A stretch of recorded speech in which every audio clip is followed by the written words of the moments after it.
salaamaaleykum nuyu naa leen ziar leen am mbégte rek ak contentement delluwaat ci sunu chaîne Oumy Thiaré TV tey nag ñu ngi fii ci diwaanu Ziguinchor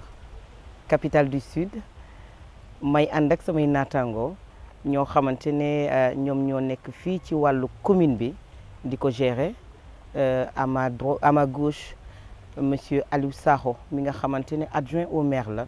chargé de la jeunesse et des sports. À ma droite Madia Diop Sané, membre de la société civile mais coordonnateur de vision citoyenne moom it mu ngi yëngatu fii ci wàllu Ziguinchor ak nag Sénégal wërngal këpp ci wàllu wee nag mooy jàkkaarloog sama frère muy Dame Bey nekk conseiller municipal secrétaire général des jeunes du parti RSD ñii laa seqal waxtaan wi tey nag dañu ñëw ci la place de la commune de Ziguinchor face à la vision Sénégal 2050 loolu la ñuy waxtaanee tey ma am mbégte ak contentement ñëw fii sama gox nga xam ne fii laa juddoo màggee fi yaroo fi lépp lu ma am Ziguinchor la donc damay am fierté tey may waxtaane sama commune di waxtaane ak ñi nga xamante ne ñoom ñoo ko gérer ak ñi nga xamante ne ñoom ñooy acteurs yi juddoo fii di fi yaroo waaye di ceytu ci doxalinu réew mi maa ngi am mbégte di dalal rek monsieur le maire Aliou Sakho ma bàyyi la nga nuyoo ak askanu Sénégal ñi nga xamante ne ñu ngi ñuy seetaan. waaw asalaamaaleykum donc soxna Oumy maa ngi lay nuyu di nuyu ñëpp ñi nga xamante ne ñu ngi ñuy teewlu di ñu bàyyi xel ci Oumy Thiaré TV di ziar sama naataango yi ma war a seqal waxtaan bi sama frère et ami Madia Diop Sané bu vision citoyenne ak sama frère Dame Bey bu RSDS nan la encore parti bi sa fàtte naa dafa yàgg donc di leen ziar bu baax di leen nuyu donc di rafetlu également initiative bi wax ne voilà ay nit la nga xamante ne yàgg naa si xëy ñoom plateau c'est toujours un plaisir de partager avec eux donc surtout que bu fekkente ne mbiru gox bi la di Ziguinchor nga xamante ni ñoom yëpp gis nañu seen yitte ak seen bëgg-bëgg pour dëkk bi soppeeku mais au-delà tout le Sénégal donc c'est toujours un plaisir de partager avec eux. Merci beaucoup ma bàyyi Madia moom it mu nuyoo ak asanu Sénégal Madia ñu ngi lay dalal bu baax a baax. maa ngi lay fay di la delloo njukkal. di la jox sa wàccuwaay. suñu séer bu baax yi ñu Thiaré di nuyu ñëpp ñi nga xamante ne ñu ngi branché wu ci li nga xamante ne mooy Oumy Thiaré TV di nuyu sama frère di Aliou Sakho di nuyu tamit sama frère mi nga xamante ne moom moo Dame Bey di nuyu sa technicien yi ak suñu frère bi ñëw toog di fekkee émission bi muy Aliou Diallo di la jox di leen jox ñoom ñëpp seen wàccuwaay di leen ne lu mel nii dañ koy xaar te dañ koy bëgg a fas yéene di ko am saa su nekk di ko def parce que waxtaan dañu ne waxtaan la te am na li nga xamante ne boo waxee rek am na li nga xamante ne nit dina ci jëlee njëriñ di nuyu di la gërëm bu baax ci initiative bi nga am ba teg fi entreprise bu mel ni di la ñaanale entreprise bi yal na doon entreprise bu mag a mag a mag yal na dem ba àdduna wërngël képp entreprise bi wër ko tamit yàlla mën na ko te dina ko def c'est-à-dire nit ñi juste boo amee ambition rek am na noo ciy tegooy rek yàlla da lay dimbale comme yàlla xam na fi nga jëm yàlla na nga fa yegg yow ak ñi nga àndal yëpp amiin ma bàyyi rek Dame sama frère moom nga xam ne ñoom ñoo bokk quartier ñun ñoo yarandoo Colobane màggee fa macha allah Dame ziar nañ la bu baax a baax. di delloo ziar Oumy di am mbégte en tout cas di jàkkaarloowaat ak yow parce que c'est pas la première fois en tout cas ñi am opportunité yu mel nii toog ak yow si fi nga xamee ni mooy sa plateforme bi nga xam ni yaa ko mettre en place mooy Oumy Thiaré TV di la si féliciter aussi di la encourager parce que newul lu yomb parce que Sénégal amuñu habitude gis jigéen buy jiite entreprise en général donc day ànd ak ay jafe-jafe donc ñu ngi la si encourager di la féliciter vraiment si prouesse bi nga xam ne jot nga ko am ba mun a imposer aujourd'hui si l'environnement médiatique mais également di nuyu di ziar également sama naataango yi nga xam ni bokk naa ak ñoom plateau muy monsieur le maire muy sama collègue également au niveau du conseil municipal mooy Sakho di nuyu également mon très cher ami Madia Diop Sané donc qui est un ami et frère également nga xam ni bokk nañu ay combat yu bëri biir Ziguinchor di nuyu auditeurs yëpp ak auditrices yi nga xam ni tey ñu ngi ñuy suivre en tout cas à travers les plateformes digitales di leen ziare di leen ndokkeel également si koor gi nga xam ni moom la ñu jóge di ñaan yàlla suñu borom liñ ko si jaamu mu nangul ñu ko mais également mu may ñu kàttan bañ ko fekkee waate yeneen at ba war ko mën a wooraat te également def suñuy poos dara parce que day am solo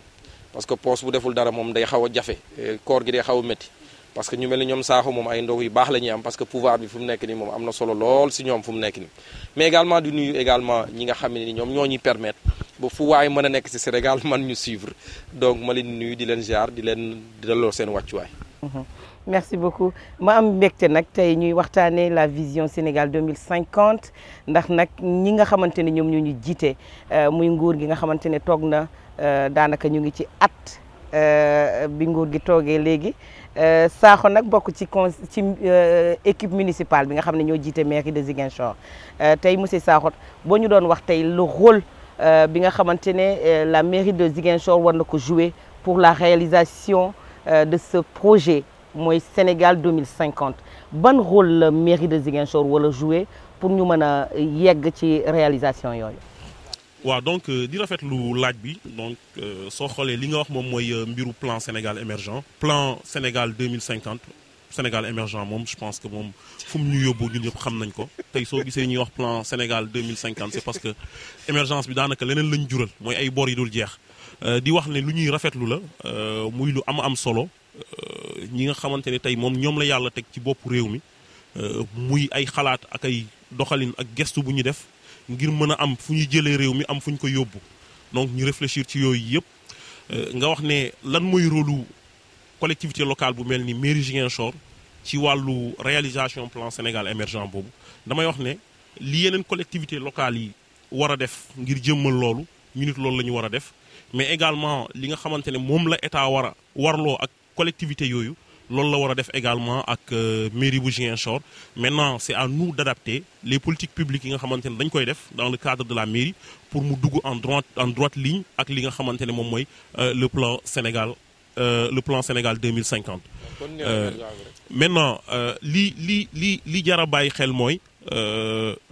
soo xoolee pratiquement la plupart li nga xamante ne moom la ñuy doxal wala di ko def au niveau local je pense que ça entre déjà en droite ligne ak mébétu autorités yi sur le plan national je pense que waroowuñu sauf qu'il faut préciser une chose xam naa ne suñ duggee ci waxtaan bi dinañu wone lan mooy spécificité Ziguinchor par rapport ak yeneen communes yi bi ma waxee ne li war Ziguinchor moo war yeneen communes yi mais am na benn spécificité qui fait que ñun xëy na fi ñuy taxaw ak taxawaay bi ñuy xaare dana wuute trop ak yeneen communes yi ci suñu grain de sel ci wàllu plan Sénégal 2050. ñu bàyyi suñu frère Madia dégg nga monsieur le maire li mu wax léegi si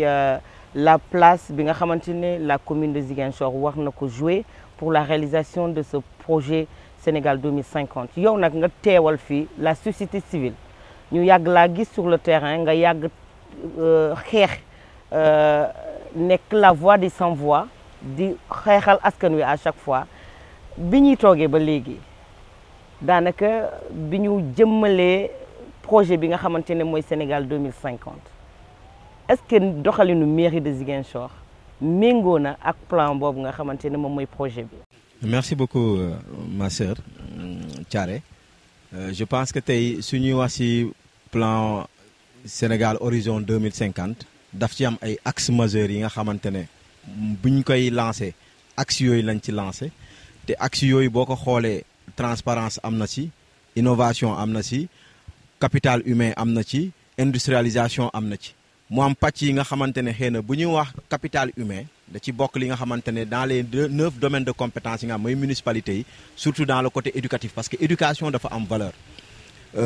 bu mairie bu bees bi nekkee fii ba léegi gisoon nañu ay actes yi nga xamante ne xëy na posé woon nañ ko ci wàllum domaine fourniture mais ñun dañu gëm ni dañoo war a dem au-delà de ça au-delà des fournitures xool comme plan bi dafa ñëw mu ne plan horizon 2050 mooy maanaam depuis léegi ba horizon 2050 luñ ci war a teg lu ne rek dafa war a ànd ak politique boobu politique bi nga xamante ne état moo ko fi teg mais boo xoolee bu baax muy ñoom seen domaine muy mairie bi muy domaine conseil départemental parce que ku nekk si ñoom dafa am liñ la dënk ci pàccum jàng bi ñoom boo waxee ñoom dañ leen ne les moyens ñoo existé wul mais moyens yi tamit ñoom en tant que municipalité ñoom ñoo ko war a dem wëri pour mun koo teg à la disposition des populations surtout écoles yi nga xamante ne ñoom si seen prérogative si seen domaine la bokk parce que il faut comprendre que dafa am enseignement supérieur mu am éducation na dafa am benn pàcc bi nga xamante ne mairie am nañ ci wàll boobu mooy waral ngay gis yenn saa yi ñuy joxe ay fourniture ci école yi mais ñun dañoo gëm ni au-delà de ça mairie war nañu mën a teg li nga xamante ne day tax élèves yi nga xamante ne ñoom si seen compétence yi la ñuy dépendre ñu mun leen di leen dimbale parce que tey quoi que l'on dise éducation dafa am ay volets dañu ne éducation daf ci am famille bi mu am école mu am li nga xamante ne société bi moo ko moom di ko war a yare nit ñi mais tey bu amee pàcc bi nga xamante ne baaxu ci wala dafa lagañ na rek kon maanaam éducation bi fu ñu ko bëggoon xaadu dem te yéen gis ngeen ni tey c'est l'occasion de le dire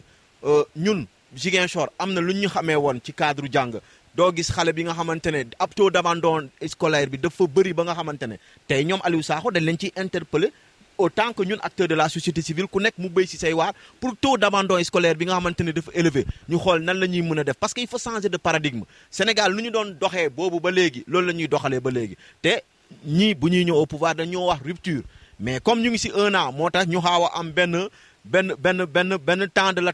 temps de latence mooy lan mooy ne leen 1 an yi léegi 1 an yi weesu na ñu ngi demaat si 2e at bi kon 2e at bi ñu ngi xaar gone gi nga xamante ne bu mu juddoo dafa doon raam ñu ngi xaar léegi mu tànk yi dëgër mu mun a commencer titubé wala mu commencer dox di daanu loolu la ñuy xaar ci ñoom mais li may wax mooy boo xoolee plan axes majeurs yi mooy surtout l'industrialisation xam nga industrialisation kenn mënu koo dënk mairie mais lu ñu leen di dënk mooy surtout plan éducation bi éducation ak innovation mais aussi dans la qualité des ressources humaines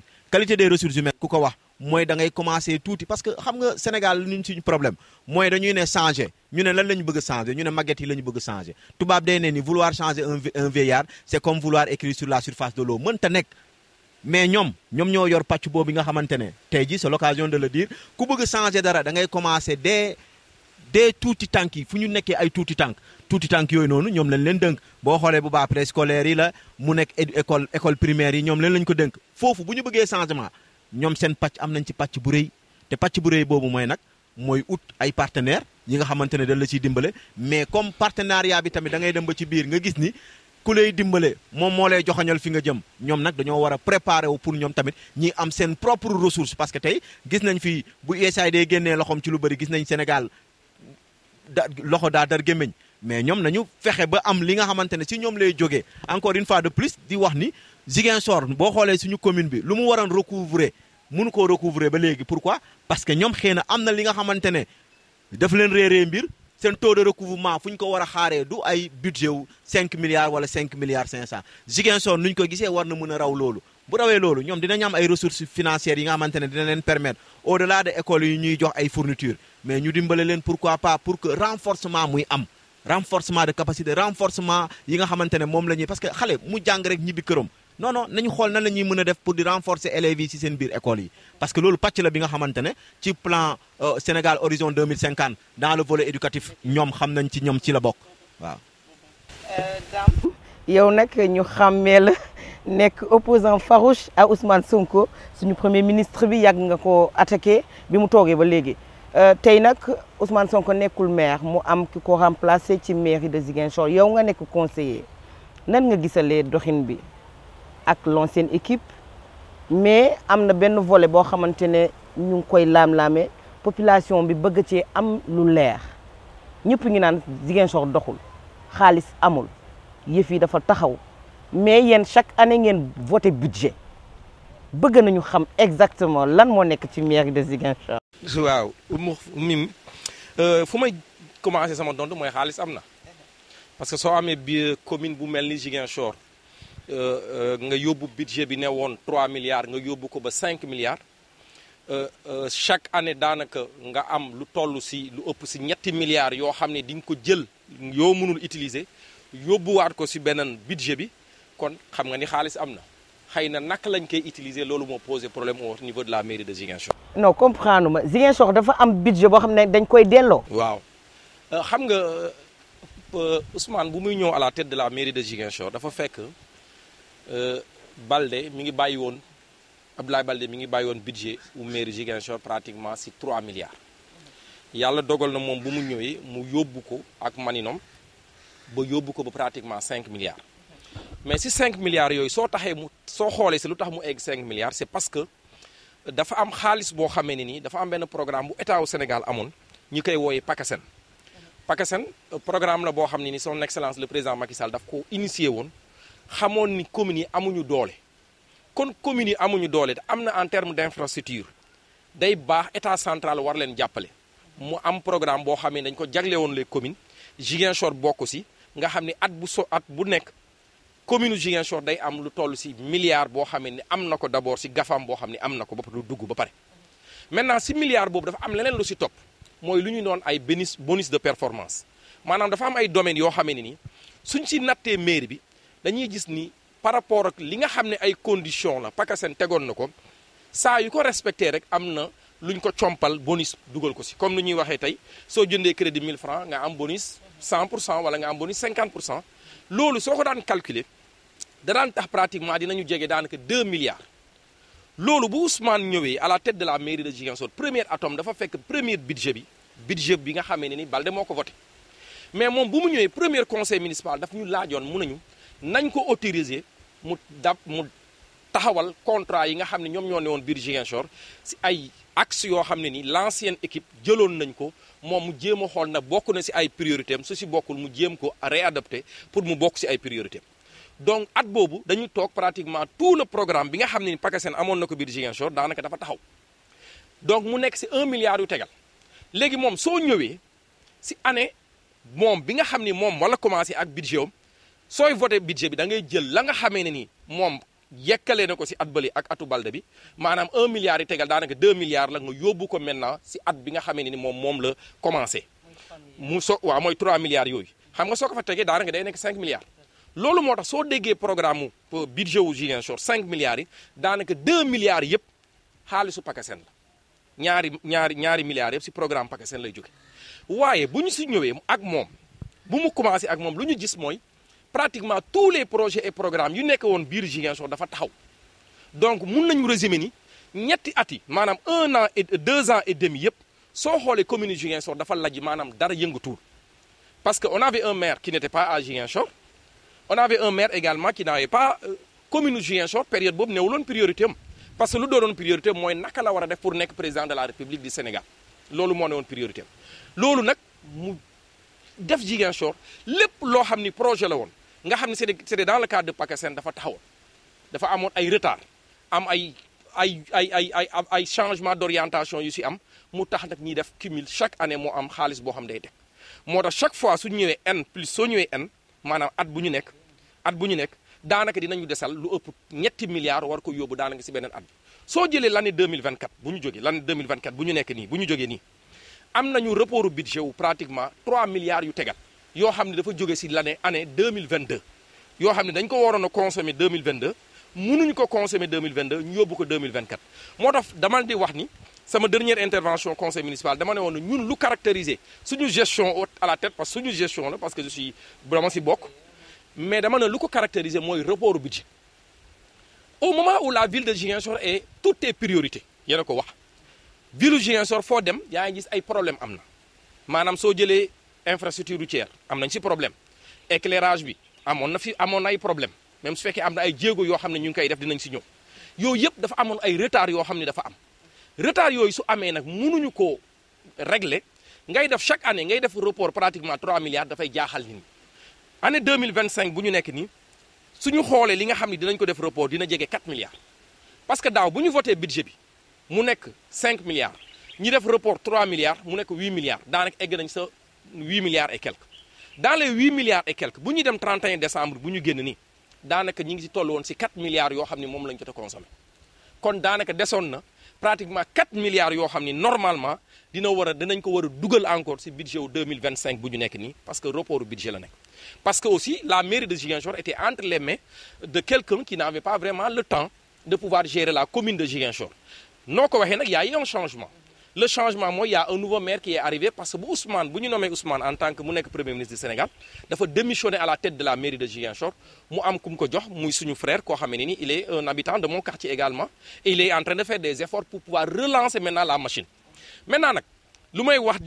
may faral di wax société civile dama leen pourquoi 2 ans et demi yu ñu fi nekk dara yëngatuwul Ziguinchor waxu leen ñu am un maire qui vient d'arriver il n'a pas encore fait 8 mois ñu bëgg a jël gestion wu pratiquement 2 ans et demi yëpp jébbal ko ni moom pratiquement moom moo bougé lu les choses. Pourquoi les gens n'ont pas parlé pendant ces 2 ans yi nga xamee ne gis nañu Ziguinchor y avait les moyens? Parce que damay dégg ci dëkk bi ñu naan état au Sénégal dafa bloqué Ziguinchor loolu damay ne amul. Je défie qui que ce soit. Au contraire état central dafa yokkal Ziguinchor gafaam daf ko yokkal moyen dara wàññeekuwul au contraire parce que lu ko waroon a wàññi mooy nañu génne PACASEN. Xam nga tey état central mënoon nañu wax jox naa leen 1 milliard bu ma leen joxee 1 milliard mënu leen ko consommer kon je récupère mais daf ko fa bàyyi yokkalaat ko kon état central amul lenn loo xamee ne ni temps de Macky Sall wàññiloon na ko au contraire daf ko yokk. Maintenant, pourquoi les gens n'ont pas parlé pendant ces 2 ans et demi? C'est la question que moi je me pose. Monsieur le maire, Dame wax na ko léegi c'est un constat bu nga xamante ne Ziguinchor waaye yaa ngi koy def nee nañu la ville de Ziguinchor est en état de stagnation daanaka lépp taxaw lan moo waral yëf yi taxaw Dame wax na ko chaque année ngeen voté budget il y a des projets yoo xamante ne am ngeen ko en termes d'infrastructure fan ngeen ci toll ak lan moo waral yëf yi bougéegul pour l'instant. Madame, je pense que débat bi léegi mu ngi dafa xaw a jël tournure yu bari. En fait, je ne sais pas s'il faut revenir sur ce que Madia a dit wala ma dellu si ci li Dame wax. Dame en fait waxul li tax Ziguinchor waaye ne Ziguinchor liggéeyuñu moom li mu xalaat la wax. Li mu xalaat ne moom la Ziguinchor waaye jàpp et Dame je pense qu'il est bien informé par endroit. Bon daf koy neex xëy na mu indi yeneen affaires yi dinaa d'accord ak moom ci yenn affaire quand même c'est vrai que budget bi même Ousmane waxoon na leen ko bi mu fi nekkee ne leen budget bi soo gisee mu toll fii bu ñu jàpp ne peut-être ñun li ñuy am en terme de recette rek moo tax mu toll ci 5 milliards yi PACASEN bi ci la bokk mais PACASEN bi ñun balaa ñu doon ñëw fii lañ ko fekk ak Ablaye Baldé mu yor PACASEN bi taxul budget bi yegg foofu il faut dire que ne Dame il faut reconnaître ne que ce soit par exemple recettes yi en termes d'investissement et en termes de fonctionnement dafa yokku yow saa su ne ñu jox la budget bi gis nga ko xam nga ne dafa yokku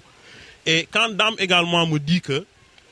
ki fi nekkoon amul jotu Ziguinchor je pense qu'il faut reformuler il faut dire ki fi nekkoon mayuñu ko jotu Ziguinchor du coup il n'a pas pu dérouler loolu moom je pense que même ku nekk Papouasie yi xamoon na ne Ousmane Sonko il n'avait pas le temps de pouvoir réaliser quelque chose à Ziguinchor loolu ñun yëpp reconnaître nañ ko maintenant quand il parle de report dégg naa Dame mu naan plus de 3 milliards il faut également que ni sooy jàngat budget bi nga d'accord ne ñun bi ñu ñëwee ba tey fonctionnement moom moo ëpp investissement pardon moo ëpp fonctionnement ci li ñuy alloué ci budget bi maanaam bu fekkente ne ñun dañu ni lii la ñuy fayee salaire lii la ñuy jël pour ay suñuy déplacement lii la ñuy jëndee këyit la ñuy jël fas yéene ko dugal ci ay jumtukaay fas yéene ko dugal ci école fas yéene ko dugal ci leneen pratiquement soo xoolee 3 milliards la léegi lu tax ren report bi mu am solo mu toll ci yeneen dayooy Dame il le sait on l'a répondu une fois ci conseil bi soo jëlee par exemple am na ñaari tronçons yi ñuy defar ci cadre PACASEN bi mairie de Ziguinchor mu koy defar mooy bi jógee cathédrale dem génn fële 54 ci côté procureur loolu benn la ak ñaareel bi jógee Boucotte Signan jaar noonu place de Gao ñëw génn Corentas ñaar yooyu rek dañ lay jëlal lu toll ci 1 milliard pratiquement 600 millions ci budget ci investissement bi mais il s'est trouvé que bi entreprise bi commencé defar dañu dugg ci nawet daanaka moom defu ko léegi moom liñ ko war a reverser yëpp ci xaalis soo xoolee dañ koy reporter waat mu ñëw ci beneen budget bi mais tey moom mu ngi jàppoon ne peut-être on va reporter 4 milliards moo tax ma ne peut-être il comprend pas ni mu ko liiree xëy na dafa des tey à partir du moment où ñooñu pare tronçon boobu rek nga jox leen seen xaalis rek daanaka da ngay gis ne budget bi en termes d'investissement day wàcc mais aussi il y a des projets yi nga xamante ne mairie mu ngi koy def damay ñëw également ma wax ak Madia ci wàllu éducation je suis parfaitement d'accord avec lui ci wàllu capital humain bi moo tax ma ni la woon ba may nuyu sama njëlbeenu wax dama ni woon suñu yeggee par exemple ci développé danaa ci dugg xam nga plan Sénégal émergent dañu jël réew mi ñu def ko ay plan Sénégal horizon 2050 bon émergent dama ko critiquer ba c'est pas possible quoi plan horizon 2050 bi xam nga dañu jël réew mi ñu def ko ay pôle ñun Ziguinchor ñu bokk ci pôle bi nga xamante ne moom la ñu tuddee pôle sud te pôle sud li ñu ci bëgg mooy mbiru wàllu mbay ci wàllu agriculture ak agro industrie léegi tey fi may ànd ak Madia mooy soo ni par exemple tey mairie de Ziguinchor war na def accompagnement ne pense pas que par exemple suñ domaine de compétence c'est l'élémentaire et le préscolaire qu'il faut investir seulement dans l'élémentaire et le préscolaire encore que je vais revenir dans ça mais ci ñi nga xamante ni sax ñoom jàng nañ ba am seen bac xam nga mairie day jagleel ñooñu ay bourses mu leen di jagleel ay formation je pense que soo xoolee suñu dernier plan yi ñu teg ci wàllu formation professionnelle maire wax na leen ko nee na leen la plupart du temps dañuy former gars yi ay marketing ay kii ak yooyu mais après suñu génnee est-ce que dañuy xool employabilité mais également ci zone yi ñu nekk ban importance la ñu am mais je pense qu'on doit aller au-delà xool ban apport la ñu mën a am ci pôle Casamance bi nga xamante ne moom la ñu déterminer moom la ñu définir ci cadre plan Sénégal horizon 2050 donc tey sooy joxe bourse sànq rek ba may ñëw waxtaan naa ci ki nga xamante ne moom moo nekk ci domaine bi pas plus tard qu'avant-hier on a signé un partenariat ak benn ONG italienne ñu war a jël ay Ziguinchor waa ba ci 40 personnes ñu ñuy formé te soo xoolee domaine yi ñu leen yóbbu yëpp ci domaine yooyu la li nga xamante ne dafa nekk ak rapport ak agriculture mais aussi ak agro-industrie pour que tey pôle boobu nga xamante ni moom mooy pôle Casamance bi ñu définir du ñu soxla dem jëli les experts ailleurs parce qu'il faut dire également que sur le plan Sénégal 2050 objectif bi mooy à l'horizon 2050 ñu former ay techniciens ci domaines yi bëri et puis techniciens yooyu ñoom ñooy porter développement bi et il faut dire également que fi ñu toll dans un premier temps première phase du plan Sénégal horizon 2050 bi mooy d'abord ci redressement la ñu nekk donc redressement tu as tout le temps comme ni ko Madia waxee nga agir au niveau de l'éducation moo tax bi ñu ñëwee ba tey je pense que Ziguinchor waaye gis nañ ko école yi nga xamante ni depuis pratiquement l'indépendance à Ziguinchor ils n'ont pas eu de mur de clôture muy lu ndaw lu simple lu mënoon nekk suñu gannaaw daanaka pratiquement toutes les écoles élémentaires ou préscolaires du Ziguinchor sont pratiquement clôturées c'est quelque chose à saluer parce que en fait environnement xale dafa soxla sécurité mais aussi dafa soxla moom mu épanouir ci cadre bi nga xamante ne da koy wóor ne moom moo ko moom mais également la construction des salles de classe les rares fois où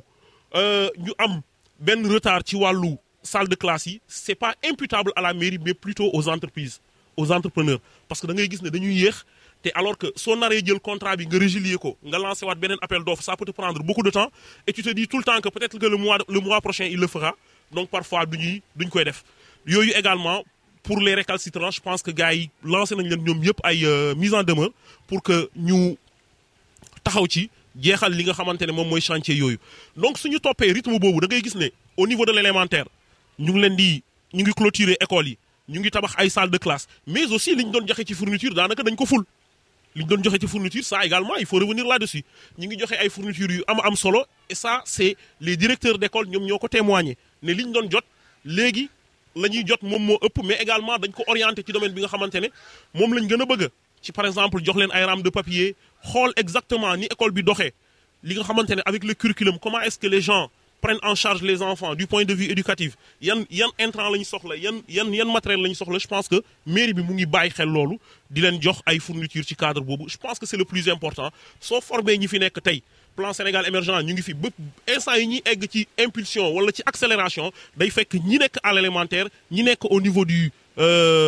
préscolaire ñu am âge boobu parce que en fait xale bi première année mi ci wàllu éducation dafa am solo te comme ni ñu koy waxee ku tabax bëgg a tabax réew da ngay tabax ñi nga xamante ne ñoom ñooy xale yi et puis l'environnement de l'enfant comme je l'ai toujours dit ça renseigne beaucoup plus sur ses performances scolaires que n'importe quelle autre de batterie de test autant s'y mettre je pense que c'est dans ce sillage-là qu'on est et je pense que ñu ngi ci yoon bu baax bi te incha allah dinañ ko def et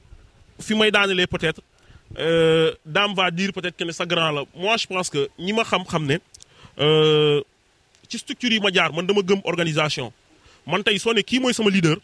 parti bi su ma ci bëggul adhérer wala mouvement bi su ma ci bëggul adhérer ndax leader bi du ma ci dugg mais su ma ci duggee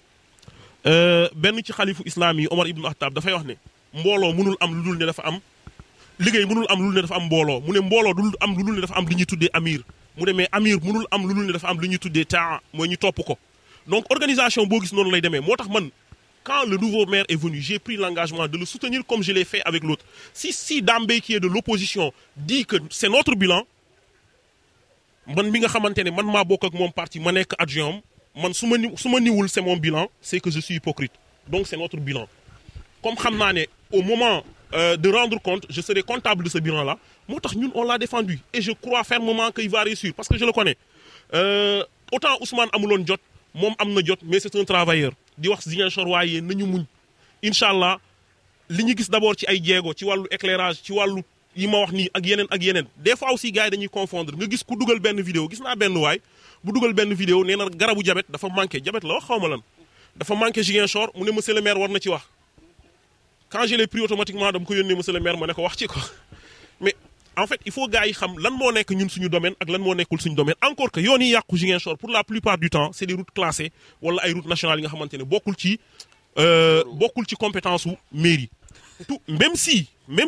si tu as la possibilité de refaire ces routes là à partir du moment où c'est dans ta commune le citoyen lambda ne fait pas le distinguo entre kan moom moom lii ak kan moom moom le tu dois le faire et je pense que dans ce sens également maire mu ngi ci. Il faut dire également que li ñuy yor fii en termes de ressources humaines pour ci wàllu voirie c'est pas trop ça on sait comment ça marche en politique ku ñëw da ngay jël peu importe service bi nga nekk da ngay jël ay nit nga buux leen foofu l'essentiel ñu nekk foofu est-ce que am nañu compétence yi est-ce que am nañu xarañteef boobu pour mën a defar ay tëli gars yi seen yoon nekku ci. Je pense que on va vers ça le maire bëgg na am li nga xamante ne moom mooy benn pondeuse de pavé loolu tey su ko mairie bi amee mu amaat li nga xamante ne moom mooy ay ingénieur ñi fi nekk ñu former leen peut-être dans le temps nga jël ay jeunes nga boole leen ci su boobaa lépp lu yàqu doo bàyyi xel ndax lii ci sama domaine de compétence la wala route classée la wala du route classée nga defar ko. Je pense que ci loolu la nekk et ku ko xam-xam na ne day jëfandikoo ñaari mbir day bàyyi xel qualité mais également day bàyyi xel jub soo déggee ñuy reporter mooy dañu jub ku jubul du reporter day jël bu dàmm poosam looloo fi xewoon. Voilà ñu ngi ci jubal jubanti le terme utilisé par les gens du pouvoir actuel jubal jubanti la ñu wax Madia macha allah gis nañ la temps yi ngay génn di def ay sorties di attaquer l'actuel maire. waaw d'abord dama bëggoon dellu tuuti ci li Dame wax nee ne Sonko nekkoon na fi maire boobu moment presque mënuñu ko woon wax dara waxuñu ko dara mais ku bees ki bu mu ñëwee rek daanaka 8 mois la def rek ñu commencé di ko attaquer Djibril Sonko mais damay gëm ni benn affaire la Djibril Sonko est égal à Sonko Sonko est égal à Djibril Sonko du dëgg parce que tey kan la remplacer kan moo ko choisir moom moo ko choisir moom moo ne gars yi bàyyi leen kii mu jàll donc bu jàllee ñun dañu jàpp ni xam nga la mooy problème bi mooy Djibril Sonko quand Sonko avait maille avec la justice amoon problème pourtant presque Djibril moo doon gérer mairie bi presque parce que même bu fekkee nekku fi woon mais bu wàccee ñëw nit ñi da ngay sant nit ñi dañ lay wax ni ku kii Djibril Sonko de bu ñëwee da ngay gis mairie bi les choses commencent à bouger ñun loolu la ñuy jot comme information donc bu demee ba ñu tabb ko moom ñu jox ko mairie bi ñu dañuy jàpp ni dina doxal te dañuy ne labali fas taxuta fasaraw fasa nga sa kanam kon ñun lu ñuy def en tant que société civile c'est très normal beneen bi mooy lu tax attaqué wuñu Sonko damay wax ni Sonko kañ la falu mairie Ziguinchor banane la presque 2022 du noonu su ma juumul damay rappeler sénégalais su ma gisee nit ñi di xaacoo fii di jàpp ni ku ñu tëj wala ku ñu jàpp dala da nga am légitimité ma leen di wax ni 2021 le 26 février bi nga xamante ne si lañ doon lever immunité parlementaire Ousmane Sonko Ziguinchor ma lañ njëkk a kepp te policier dañ ma wax carrément yoo xamoon nañ dañ lañ kepp kon jàppuma loolu ndam la mais 2021 mu ñëw 2022 Ziguinchor ne duñ la bàyyi si injustice bi nga nekk dañ lay fal nga jox la mairie mais ñun bu ñuy xaar Ousmane Sonko nekk maire on savait réellement ce qui va se passer dañoo amoon idée ni kii dinañ ko jox maire mais pour mu doxal ndax dina métti trop parce que da nga doon dëgg moom mii bu mu balaa muy falu dafa doon wax nekk maire nekk opposant day métti mais ñun bu ñu ko falee c'est parce que on avait pris des risques xamoon nañu ni bu doxee doxul moom xamoon nañu ñun on est aussi dañ suñu part de responsabilité mu ngi si mais en ce moment là 2021 Ousmane Sonko kañ la commencé am problème ak justice 2021 la du dëgg en février presque février mars 2021 yow kooku ñun ñu ngi xeex nan la ñuy def ba yoon doxal yoonam ba nga xamante ne kii dañ koy bàyyi ci liberté am parce que comme li Rousseau di wax renoncer à sa liberté c'est renoncer à sa qualité d'homme ñuy jàpp ni ñun duñu fi toog Macky Sall di noot ay nit di leen priver de leur liberté vouloir tirer au même moment sur Ousmane Sonko en ce moment là c'est comme vouloir tirer sur une ambulance dañu waxante dëgg moo waral noppi bi parce que instant yooyu noonu xam nga li may wax gars yi dama leen ne ñaar la gis nga boo leen nekkee ci xeex damay wax gars yi fexe leen ba boo leen nekkee ci benn xeex da ngeen di fexe ba bu ñu jàpp kenn parce que bu ñu jàppee nit rek au lieu ngeen di xeex pour lële da ngeen di xeex pour ñu bàyyi ko du dëgg mais Ousmane Sonko moment yooyu lan nga mënoon wax mairie da ngay ne mairie Ziguinchor doxul encore une fois de plus daam nee ne amuloon jot nekku fi woon mais le maire actuel mu ngi fi. donc kon bu ñu mënee wax non le maire moo fi nekkoon depuis booba. blanc bonnet blanc nañu waxante dëgg c'est-à-dire kii nii anamu. waaw mais qu'importe mais il est où c'est-à-dire ñun dañ ñu doon gëmloo ni da ngeen war a am des maires résidents ñun loolu la ñu doon gëmloo du dëgg te xam nañu ni loolu le contexte évolue le monde change nit ki du da ngay toog fii rek nga mën a liggéey mën nga toog fële di liggéey li nga war a liggéey fii du dëgg moo tax ñun ñu jàpp ni war na mën a dox mais boo gisee ñiy wax ci moom encore une fois de plus ñun vision citoyenne dañoo am lu ñu ne les jeunes d'abord ñun bu ñu tiré si jeune rek c'est parce que dañoo gëm ni kii mën na def dafa yee kon nañ ko yee pour mu gën a def ñun tey Djibril bu ñu ko falee mu nekk maire Ziguinchor mais moom ak suñu benn nit ñoo waroon a xëccoo mais bu mu nekkee maire ñun dañuy jàpp ni dina doxal parce que la ñun dañoo gëm jeunesse bi dañoo gëm ni dëkk bi quoi que l'on dise 75% de la population jeune boo jëlee fii keneen ku dul jeune di ko dënk yeneen yow bëggoo réew mi dox parce que le jeune il a envie de faire des preuves il a envie de faire des résultats pour permettre aux autres jeunes ñi nekk ci ginnaaw ñu mën leen dënk parce que ñii bu ñu lajjee ñoom xamuñu lan moo tax ñun ñu koy attaqué parce que moom bu lajjee duñu nangutu tegaat leneen jox ko jeune kon bu boobaa retraité yi ñooy ñëwaat te ñun mënuñu ni prenez mais actuellement retraité ñoo nekk maire mais ci laay ñëw moom nag daa ñëw mu toog au lieu mu njël ndaw yi ñëw ñu entouré ko liggéey ak ñoom mais moom il fait plus la promotion des retraités te loolu mënta nekk yow dëkk bi nga xamante ne plus de 75% de la population ay ndaw lañu ngay dem di jëli ñi nga xamante ne Sénégal liggéey nañu ba ñu retraité ñu ne leen gàccee ngalaama amuñu seen fay liggéey ngeen ba retraité macha allah nga ne déedéet bu leen dem noppalu de kaay leen ma jëlaat leen te jeunes yi di xaar loolu nag la ñu d'accordul ci moom boo déggee suñu conférence de presse bi encore beneen bi mooy son défaut mooy nañ ko wax c'est-à-dire ñun on n'a pas un problème de personne mais Djibril bu ñu ko dënkuloon mairie Ziguinchor du mës a dëgg vision citoyenne ñu wax ko déedéet dañ ko dënk mairie te luñ ko dënk ñun ñëpp la suñu amee idée yi nga xam dañ koy ñëw jokk ko Djibril maanaam moom toog nañ ci oto waxtaan pendant presque plus d'une heure de temps wala plus de 30 minutes di ko wax lii ak lii ak lii ak lii ak lii te lu ñu waxante du ma fi toog di ko wax parce que dama gëm ni war na mën a doxal parce que doxal Ziguinchor encore de plus méttiwul te Ziguinchor ñooy peuple bi nga xamante ne population bi nga xamante ne dañoo souple dañoo flexible dañuy déglu ñun bi ñu waxee ba léegi da nga dëgg keneen kuy gën a di critiquer le maire non moo tax suñu vidéo bi mu nekk viral parce que ñëpp ko partage parce que lenn la il faut dire au maire d'être à l'écoute des populations mu arrêter d'être un peu prétentieux mooy lan c'est-à-dire gis nga boo nekkee njiit il faut avoir la capacité d'écoute ngay déglu ni nii mu ubbi sa bunt yi ba nga xamante ne ces jours d'audience c'est-à-dire tey jii man dama gëm ni ku nekk au service du peuple waroo sax xaw ma ndax mu ngi koy def wala pas waroo am jours yi nga xamante ne da ngay ne jours yi laay recevoir ak jours yi du ma recevoir parce que tey loolu moo nekk di rey suñu administration gis nga population moom peuple moom xamul am naa soxla damaa war a xaar ba suba ñoom pour ñoom bu ñu amee soxla tey dañ la war a ñëw ñu diisal la ko te ñen ñi weccoo la ñuy ñëw pour ñun weccoo ñu wax la suñu koñ bi nii lii moo fi am suñu koñ bi lii moo fi am nan nga ñu mën a dimbalee et je pense que ñoom war nañ fi teg benn comité bi nga xamante ne encore une fois de plus mooy communication bi la communication elle est tout gis nga saaxo nee ne sànq am na ku ko wax ni maire war na wax ci affaire u jabet mais c'est parce que kooku xamul un homme mal informé ne peut s'empêcher de mal agir loolu la c'est-à-dire ñoom waxoon naa maire ma ne ko de temps à autre da nga war ci suñu waxtaan dama ko ne de temps à autre da nga war a def ay sorties gis naa temps yële def na benn sortie bu presque 2 heures de temps mu wax ci ñun loolu la ñuy xaar ñëpp mënuñoo dem di fëgg buntu maire pour xam lan moo nekk ay ambition am mais yenn saa yi fu liggéey bu toll mu ne def nañ lii fii la liggéey bi toll fii gis nañu temps yi ñu ngi def éclairage ñu koy saluer mais éclairage boobu tamit dina leen bind pour laaj leen seen marché bi nan la demee parce que loolu c'est dans le cadre du contrôle citoyen laaj leen marché bi nan la demee après parce que le citoyen a ce droit là de demander des comptes à la mairie de demander des comptes aussi au niveau du conseil départemental mais malheureusement sénégalais ñoom xamuñu loolu c'est-à-dire dañuy toog rek yenn saa yi ñu jiñ la kii dafa lekk suñu xaalis dafa def lii mais dama yaakaar li posture bi gën a baax mooy ngeen bind leen wala ngeen dem toog nga ne leen gis nañ ñu indi ngeen ay lampe mais nan la demee parce que ñun aussi on a le droit de savoir voilà mais on n'est pas contre un maire contre pourquoi mais ni ko daam waxee sax ils occupent aussi tey dans le domaine décentralisé ñoom ñoo fi nekk ci nguur la ñu bokk dans le domaine bi gën a kawe ñoom ñoo fa nekk comme li ngay wax nii on sort de la mairie pour s'attaquer au niveau d'attaquer la route de Kafountine la route du Cap Skirring c'est-à-dire c'est des zones touristiques yi nga xamante ne tey jii bële jox nañu ay assurance nee nañu dinañ ko defar te gëm nañ ko parce que waxtaan nañ ci ak waa Ageroute ñu ne ñu yoon bi incha allah dinañ ko defar te pont bi dañ ko defar mais ñun loolu la ñuy xaar ñu gis ay changement ku gis changement nag nga bañ a wax ni changement nga gis kooku mun nañ la considérer comme quelqu'un de malhonnête boo gisee changement da ngeen ne gàcce ngalaama nga ne leen waaye am na lu des parce que du mus a jeex du dëgg voilà mais c'est ça moo tax bu ñu gisee lamp yi muy dugg malgré ñun Grand Yoff yeggagul mais dañoo saluer parce que bu yeneen quartier yi amee lamp ñun jàpp nañ ñun tamit dina ñëw bu soobee yàlla c'est ça. Depuis un certain temps Ziguinchor mu ngi yëngatu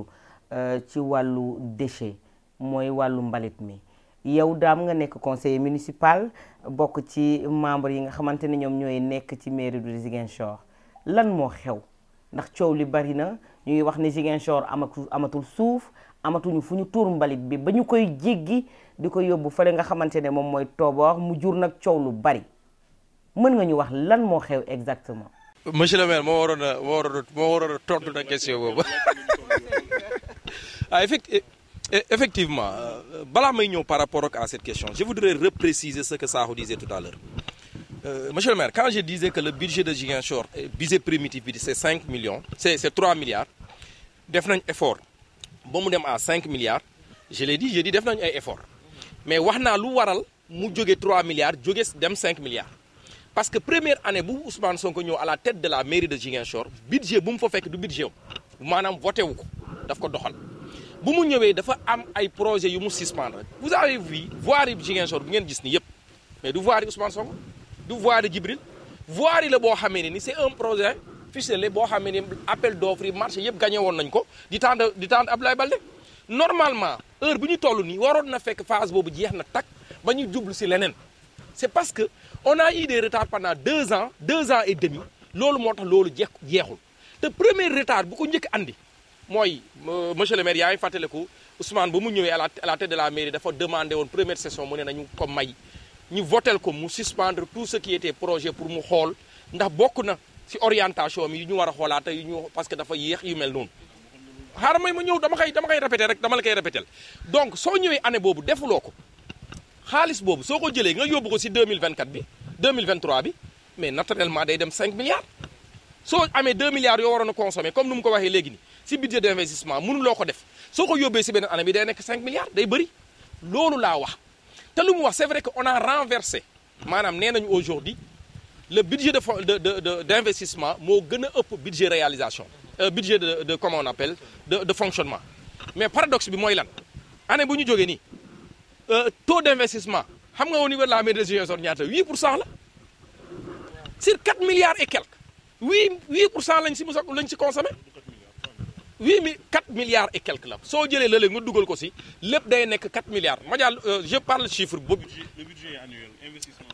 moom laa dama ne soo jëlee li desoon ci année N-1 bi li ñu mënta def nga dugal ko maanaam réalisation yi nga dugal ko ci N+1 bi xaaral ma eggali rek après soo jëlee paro nga dugal ko ci loolu day nekk 4 milliards. daanaka ci 4 milliards 8% lañ ci mën a ko lañ ci consommé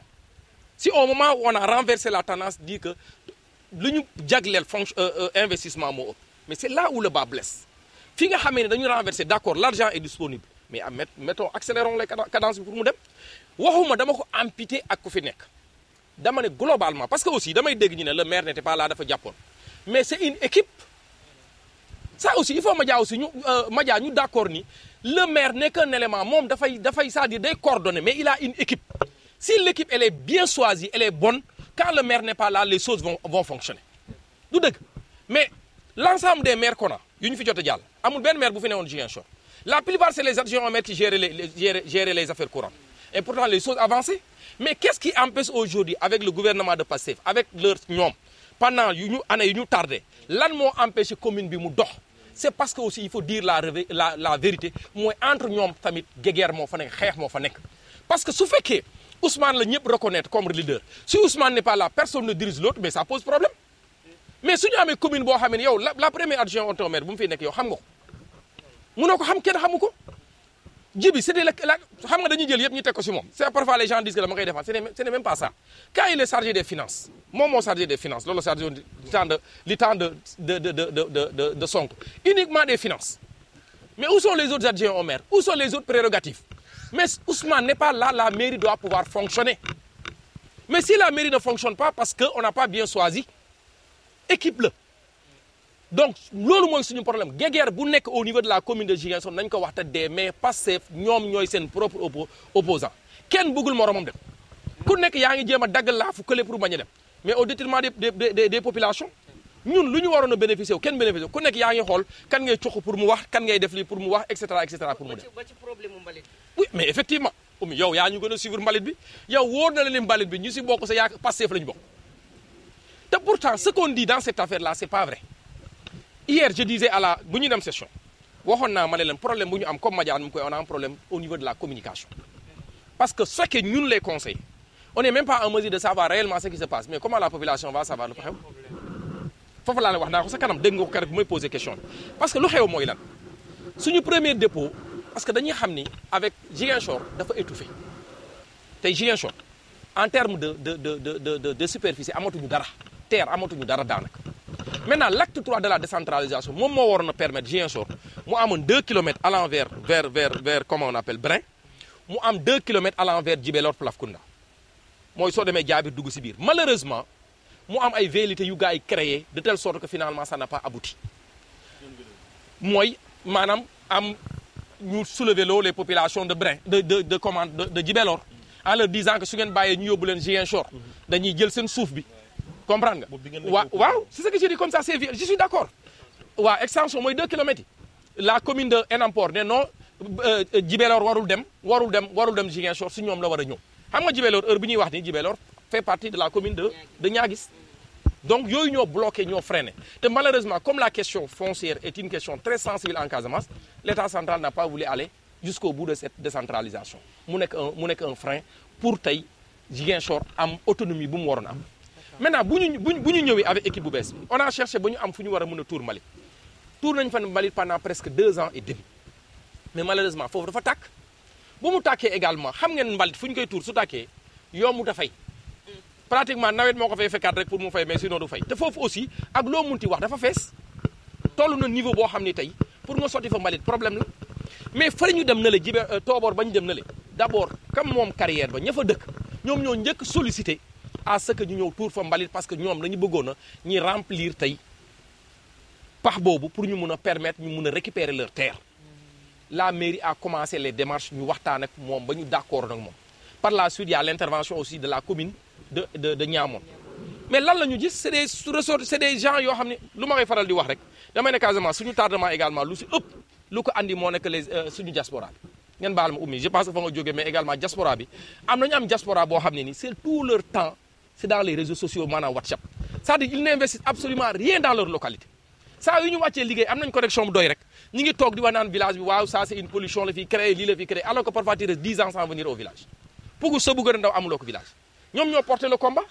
sans pour autant savoir tey suñu waxee ni dañuy Ziguinchor day jël ay caracas du ko fa yóbbu maanaam ay mbaam yi dee wala xar yi dee mais c'est pas vrai loolu amul parce que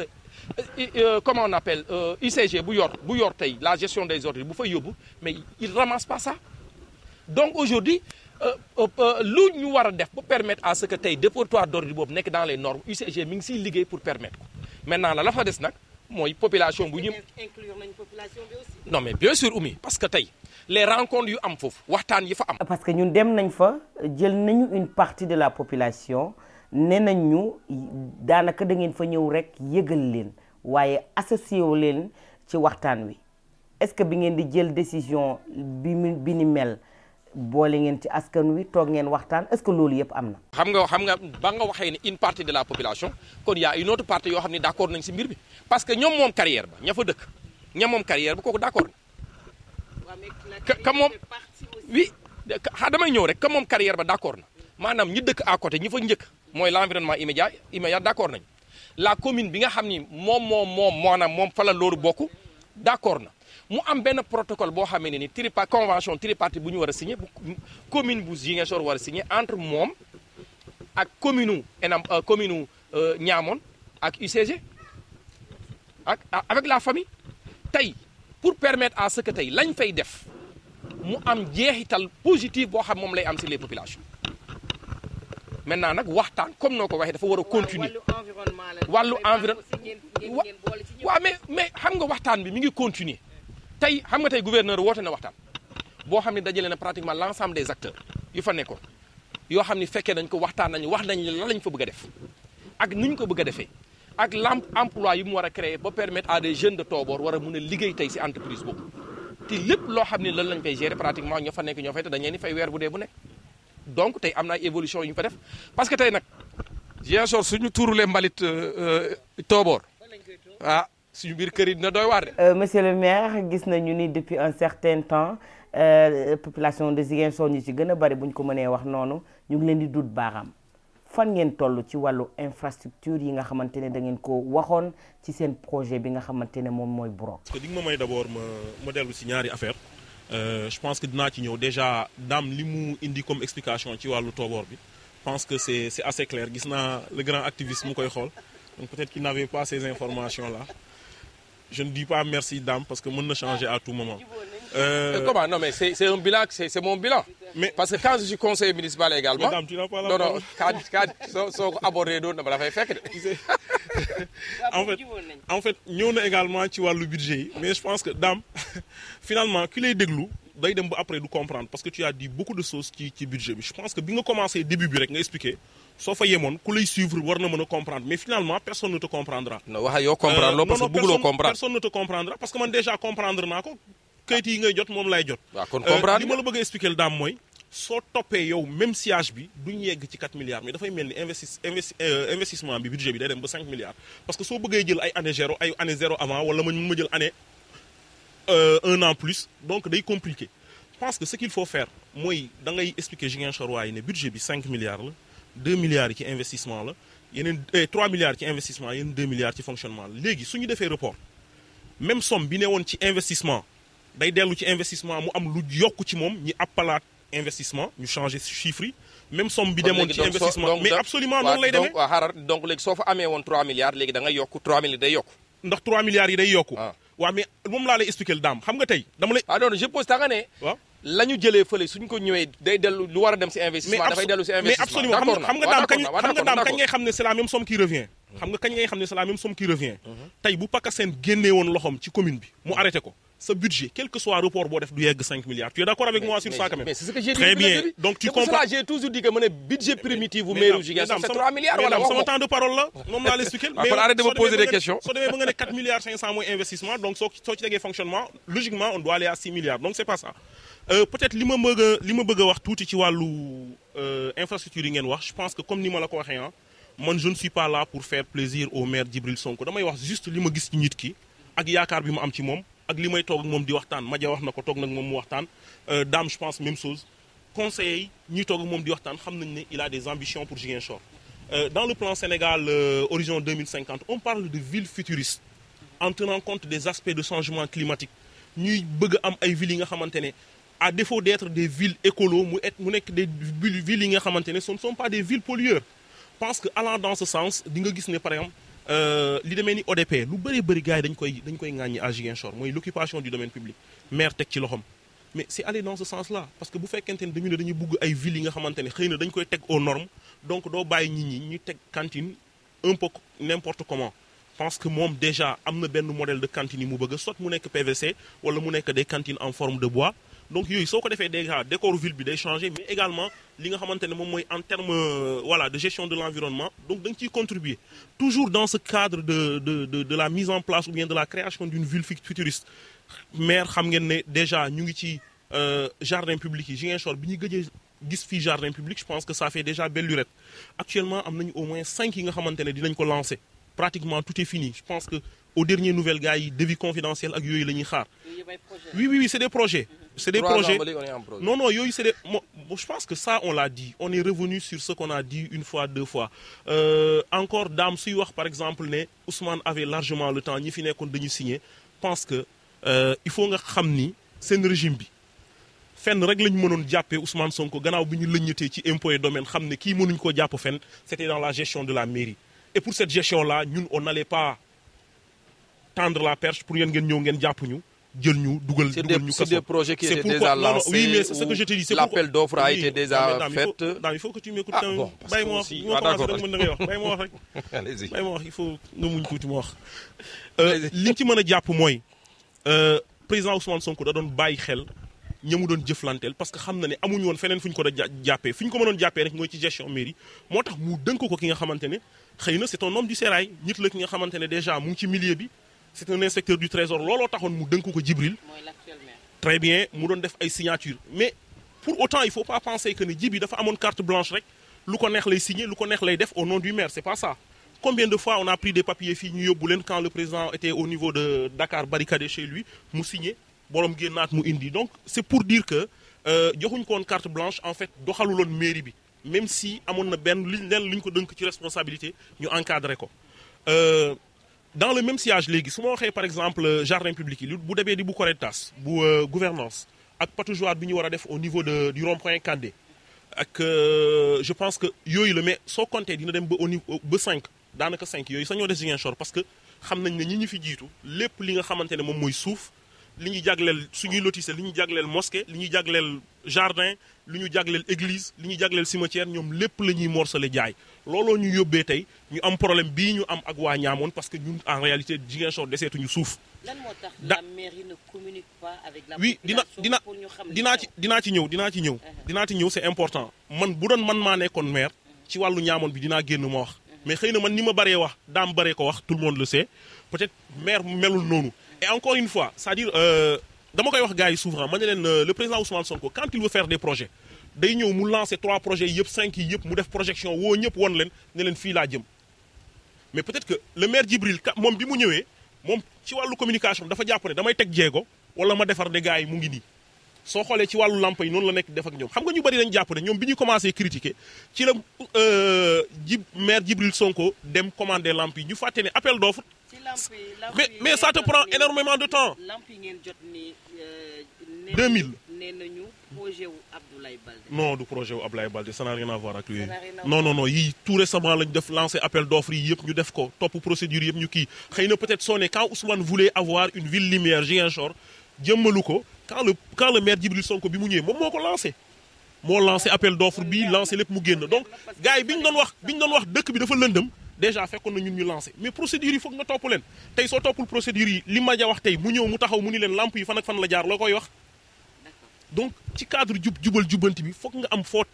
tegu foog mu am fu affaire yi jaar ba mu yegg ci si yow c'est pas du tico tac tey man saa su ne moo waleen ne leen fan ngeen toll ci jardin yi mais yaa xayti ak li ma bëgg gars yi lancé jardin yi ñu lancé par exemple parc d'attraction yeeg yooyu bu fekkente ne procédure normale bi ñu war a respecté àggu ci duñ ko lancé suñ ko lancé tamit gré à gré lay doon wala mu nur ak leneen donc ci cadre boobu lay waxee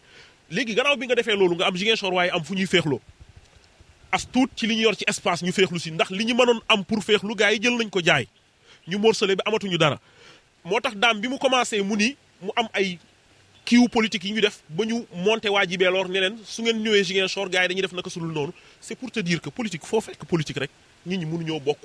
xalaat quel que soit parti boo gis ñoom bi ñu fi nekkoon dafa am benn maire bu fi nekkoon farul ak ñoom Abdoulaye Baldé mais je pense que rien n'empêchait au président Macky Sall mu joxoon Abdoulaye Baldé secteur u Burofay bii Burofay kanteen bu Burofay mën nga ko jël boole ko Ziguinchor nga def benn demande ñu boole ko Ziguinchor mu bokk fa ni ko doon tey du ñu am problème bi ñuy am tey non mais là-bas juste une précision parce que au fait démarche bu ñu entamé woon avec l'acte 3 de la décentralisation c'est d'abord écouter les populations parce que xam nga soo ñëwee comme Ziguinchor mu nekk zone boo xamee ne nii Madia xam na bu baax lu may wax le foncier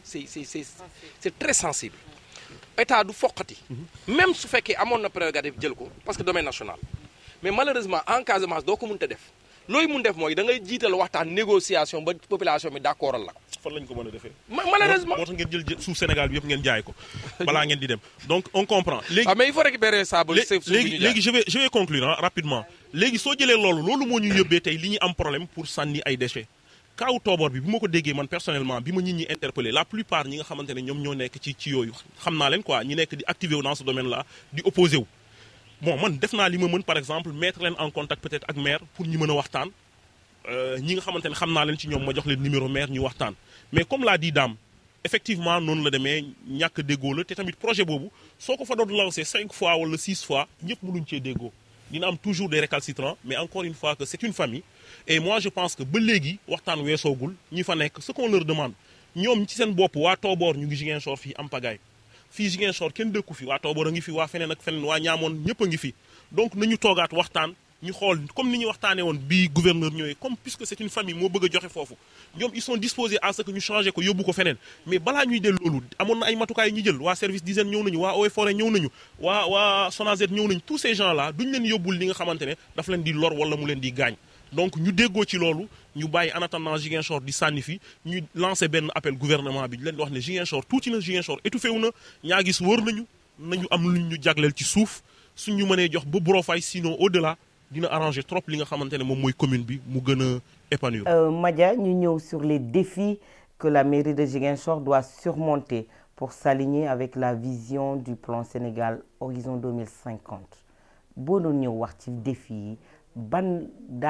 orientation ngay jox ñi nga xamante ne ñoom ñoo nekk ci mairie de Ziguinchor. D'abord, dans la vision Sénégal 2050, wax na ko ci axe yi le développement durable. D'ailleurs, c'est que moom mooy joxe le développement ou la création de villes, de villages écologiques. Man li ma leen di wax mooy seen défi xam nga boo xoolee bu baax da ngay ne lii c'est très mal conçu wala c'est mal vu à ce que Ziguinchor muy romb pont bi nii dem ba Tooboor di fa yóbbu mbalit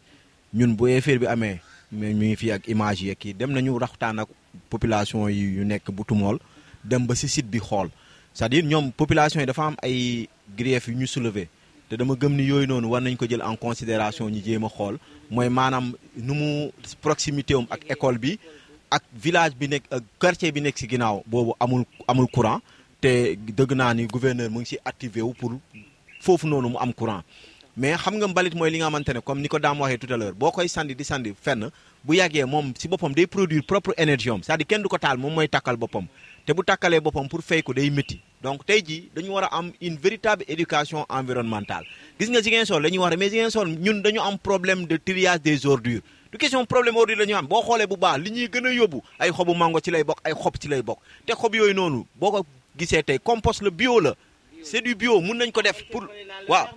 pour c'est du bio mais beneen bi mooy ñoom à travers leur partenariat et autres ñu xool nan la ñuy def ba parce que fii ba comment on l'appelle dëmb rek maa nga romb foofu mooy Maama Tooro maa ngi fa romb dëmb te tey boo moytu sa fa laay ñëw dugg nii ci biir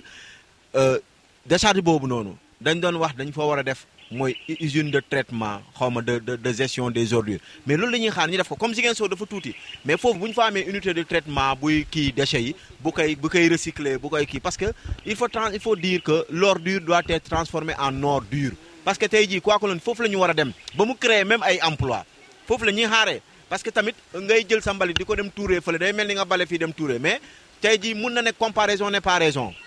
du dëgg mais Ziguinchor moo xat ci boppam Ziguinchor amatul lenn lu des Ziguinchor te tey projet d'extension Ziguinchor normalement loolu muy yeneen communes yi war nañ ko mën a nangul parce que tey jii ñoom lu ñu bëgg a def fii lañ koy ñëw defee du dëgg ñun xëy na am na lu ndaw lu ñuy dem defee foofu mooy ay béy ay jardin mais ñoom c'est-à-dire man dama gëm ni nii dañoo war a nekk benn mooy lan mooy tey man am naa lii xëy na doyeegu ma ko dara sama dëkkandoo soxla na ko ma jox ko parce que il faut comprendre une chose indépendance amul parce que yow tey soxla boo am na ni ngay def ba doo ko mën a faj keneen moo la koy fajal moo tax les philosophes ont l'habitude de dire que l'incapacité qu'a l'individu de satisfaire seul ses besoins transforme ce besoin en un besoin de l'autre c'est-à-dire man tey Ziguinchor dafa soxla tey espace xam na ni mënu koo am soxla boobu da koy pousse mu soxla peut-être maire Niaguis wala mu soxla maire Enampor te ñoom ñëpp ñu jàppee ni Ziguinchor peut-être lu muy ñëw def l'intercommunalité bu ñu doon demandé. Excusez-moi voilà dans le cadre de l'intercommunalité bu demee ba le terme existe man je ne vois pas vivement lan moo tax nit ku nekk nga war a jàpp sa espace ne bii sama bos la duma ko aal kii d'autant plus que ki nga koy aal yow fa nga dëkk presque parce que tey quoi que l'on dise on dit Ziguinchor dafa nekk commune de Ziguinchor mais lu ñu ne région dañu ne la région de Ziguinchor te Ziguinchor donc ñoom Niaguis ak ñoom Enampor ñoom ñëpp ci région de Ziguinchor la ñu bokk donc nañ defar yëf yi ñun ñëpp nepp benn mu bañ a nekk parce que tey jii di traverser pont bi alors que war nañu mën a bañ a traverser pont bi Enampor am na espace Niaguis am na espace donc bu ñu mënee may ay hectares yi nga xamante ne mais tey yaa ngi koy wax mais suñu cimetière yi nga xamante ne fees na te nit ñi dañuy ragal a wax cimetière Dame yow nga nekk conseiller municipal bokk ci équipe bi nga xamante ne ñoom ñoo jiite mairie de Ziguinchor tey boo doon wax ci défi yi nga xamante ne moom mooy xaar cette mairie pour s'aligner avec cette vision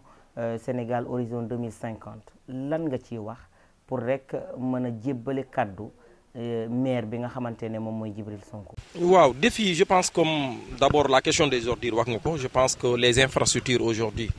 tey si loolu la ñu war a gën a mettre l'accent aujourd'hui aller vers la transformation des ordures parce que ça peut plus continuer même suñ ko régler nii c'est juste un temps mais donc su fekkee accepté nañ ko sax su feesee kan lan la ñuy defati encore utaat feneen foofu est-ce que loolu même problème la ñuy amaat donc je pense que tey la question solution véritable bi mooy tey mettre en place des infrastructures yoo xam ne dina permettre aujourd'hui ñu mun a transformer les ordures yu nga xam ne moom la ñu am biir Ziguinchor et encore que les ordures yu ñu am Ziguinchor c'est pas seulement les ordures Ziguinchor ah toutes les communes environnantes là seeni nit également dañuy ñëw di tilimal bokk nañ ñi tilimal Ziguinchor parce que soo demee suñu marché bi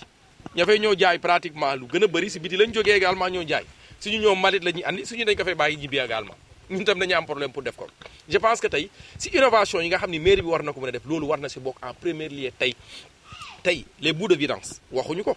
tey soo bëggee tey vider sa fosse tey Ziguinchor 100 000 francs ngay fay 100 000 francs ngay fay yóbbu ko Tooboor fii nga ko yóbbu fii tamit la ñuy demaat encore Tooboor la ñuy demaat encore pour dem yóbbu ko 100 000 francs te pourtant amoon na usine de traitement des eaux usées yoo xam commencé woon nañu ko installé derrière à Colobane soo demee Colobane Budori c'est léegi am na ñaar yu ñu doon installé c'est un programme bu mag mais quand j'ai posé la question pour bu ñu teg fii on me dit que l'entreprise bu ko gagné niveautage wu pont kii bi comment on appelle les tuyaux là defuñu ko moo tax ndox bi di fël dans ça crée même plus de problèmes dans les quartiers yu nekk Bukot ak yu mel noonu parce que ndox bi jaar si tuyaux yëpp mi ngi seen biir kër yi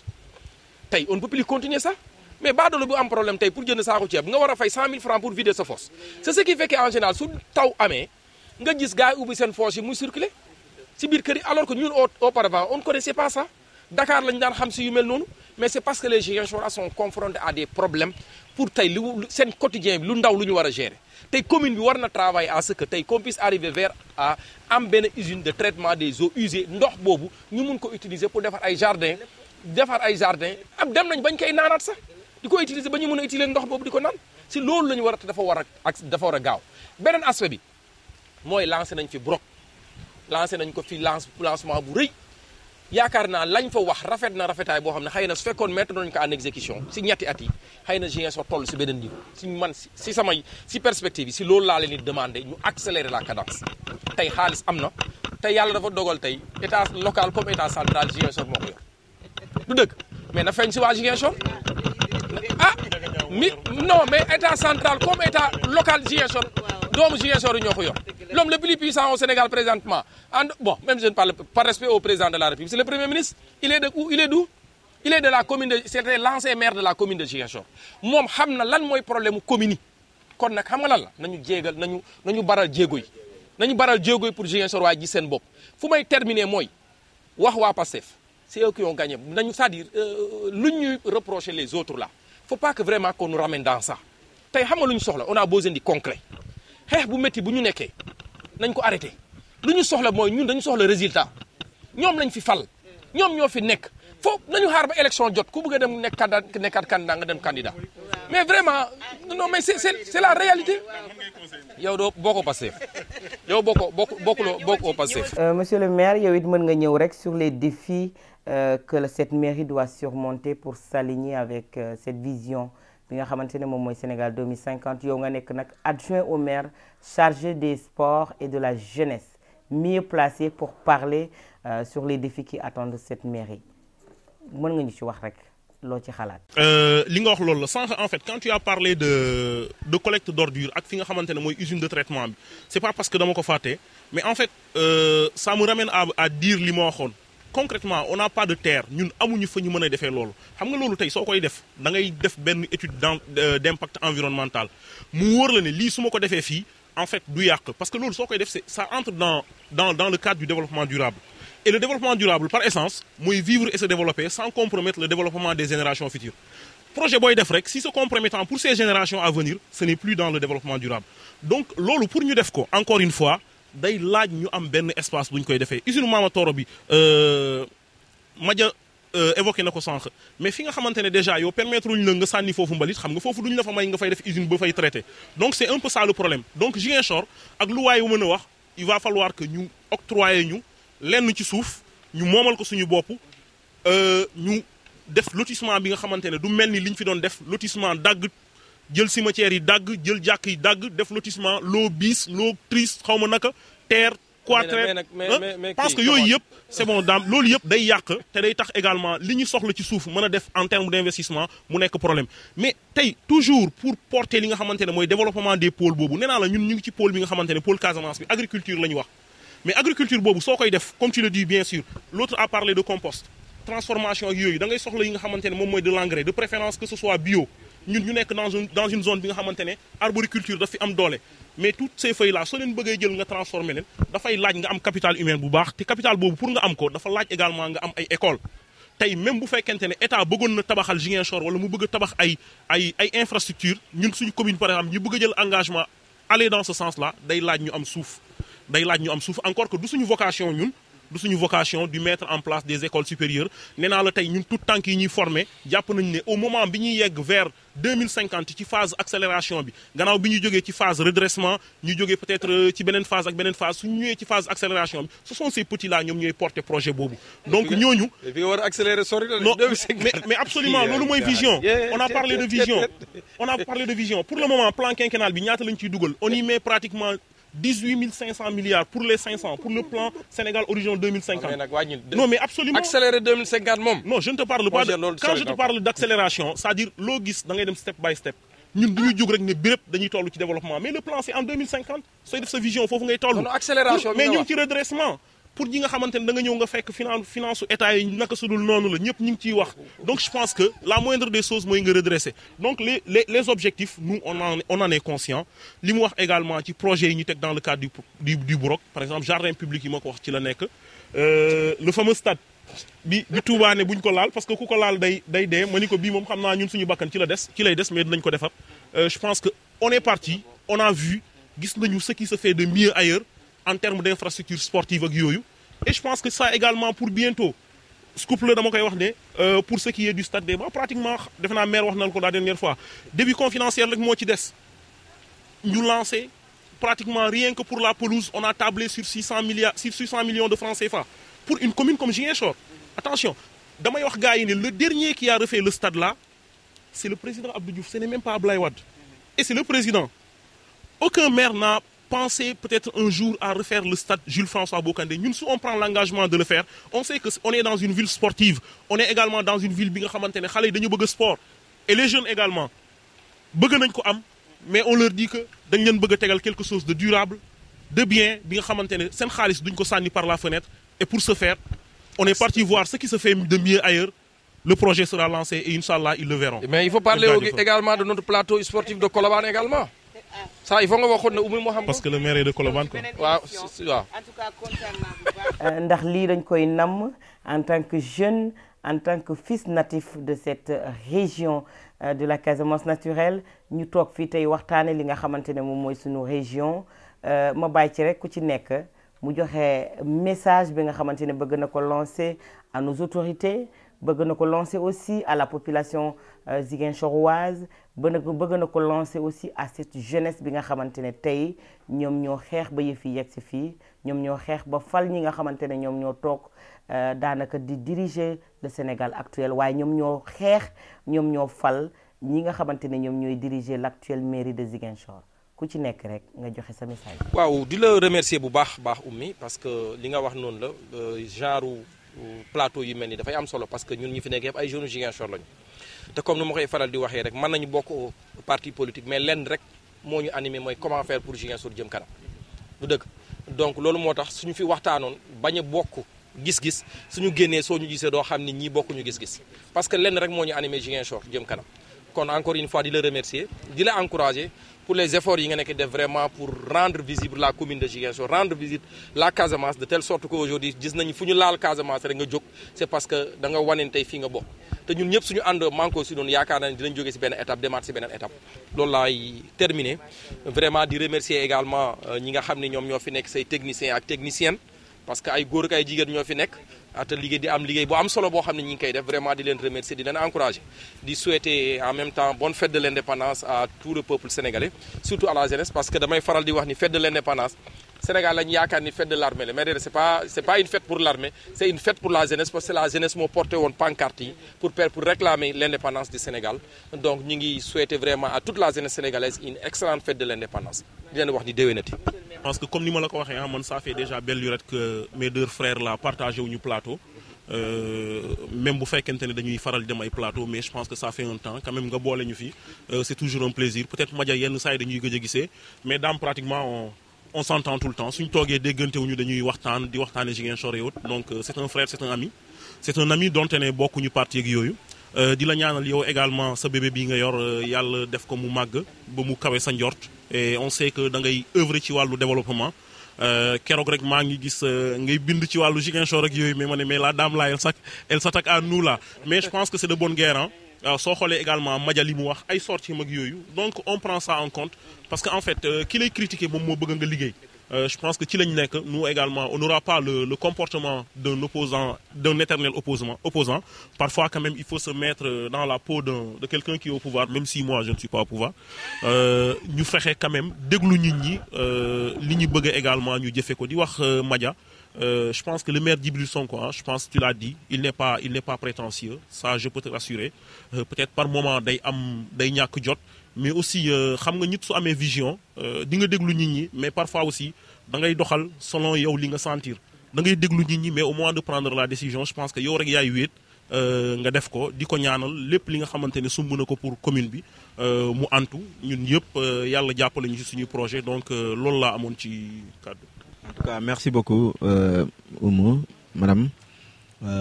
remerciement yi encore damay associé au même remerciement di ñaanal sa équipe bi ak yow yëpp yàlla na yëf yi gën a jëm kanam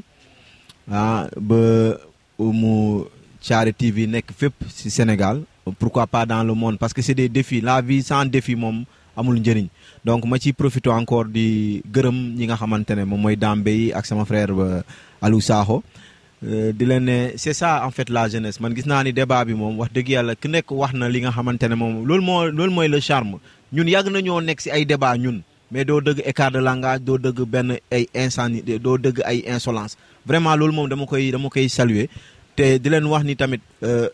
ñoom nañu xam ni ils sont aussi appelés à être sur les plus grands plateaux de ce pays là hein parce que vous avez votre place les gars vous avez votre place tey jii Oumou may nañu lu mel nii keneen dinañu may lu mel nii keneen ak keneen mais il faut qu'on songe aussi à sortir un peu de Ziguinchor pour aller vers le national parce que tey man damay wax loolu damay gis des jeunes ils sont très pertinents mais malheureusement ñun ñu ngi fii et puis yu mel nii yenn saa yi duñ koy gaaw a am ce qui fait que olof day wax ku waxul rek waxtu parce que tey jii boo ñu mayuloon plateau bi xëy na ku nekk fu mu toog muy waxtu si li nga xamante ne mënoon na ko wax ci lu mel nii en tout cas vivement di la remercier bu baax a baax di ñaan équipe bi gën a am doole et puis moom ñoom tamit ma leen di newe déwénatil yal nañu fekkee yu bëree bëri promotion yi ñëw nee ne nekkul ci nguur non yaa ngi ci nguur bu soobee yàlla yëf yaa ngi ñëw décret bi moom léegi ñu signé ko incha allah en tout cas merci beaucoup. voilà ma leen di sant di leen gërëm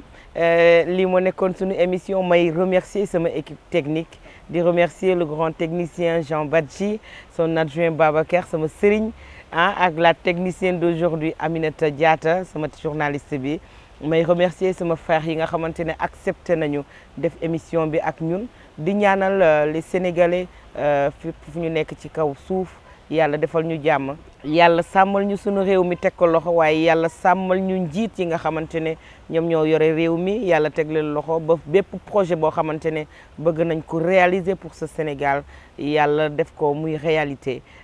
sunu région bi nga xamante ne aussi moom mooy sunu fierté di la région casamançaise rawatina Ziguinchor mi nga xamante ne moom mooy sunu daanaka moom la ñuy tiitaroo yàlla may ñu rek ba ñu mën a def lépp loo xamante ne bëgg nañ ko en termes de réalisation ba Ziguinchor mën a bokk ci les villes yoo xamante ne dañ leen di ndamoo ci àddina bi may jaajëfal ñëpp di leen jox dig daje prochainement ci seen chaîne Oumy Thiaré TV